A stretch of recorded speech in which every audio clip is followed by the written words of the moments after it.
Sir George Carteret. Let's jump back in this.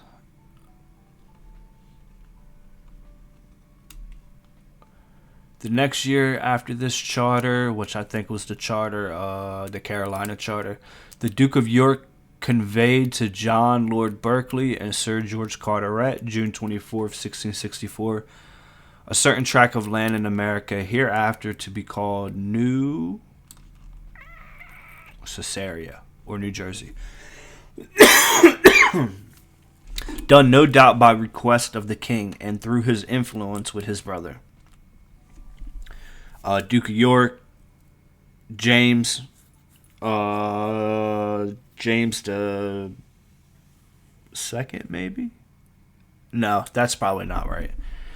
Anywho, Charles II, who was king here, and Duke of York, James, brothers, their dad was King Charles I, whose dad was King James. He had a couple different titles, but he's the dude who had the King James version of the Bible done up. Where do we?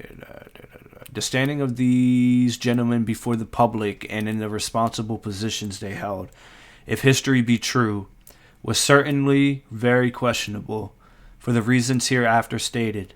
The first held an honorable place at the court near the person of the king, but was detected in the basest corruptions and forced to resign his office. His intercourse with the Duke of York was also interrupted by similar transactions, and disgrace followed their exposure. Pause.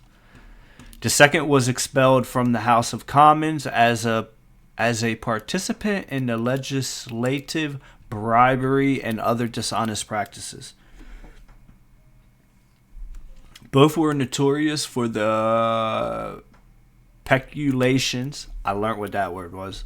Peculations and breaches of faith wherever connected with the operations of the government. Although these persons deserved other and severer punishment, yet Berkeley was made Baron of Stratton in 1658, appointed Lord Lieutenant of Ireland in 1670, and Ambassador to France in 1674, amongst a half a dozen other things. Carteret was appointed Treasurer of Ireland and continued in that position by the king while charged with the most disgraceful abuse of office, which I really want to know what that one particular charge was, which we gonna find out today. Public opinion could not influence His Majesty against him, no matter how palpable the proof, for the reason that they had been faithful to him when it was beyond his power, even to remunerate.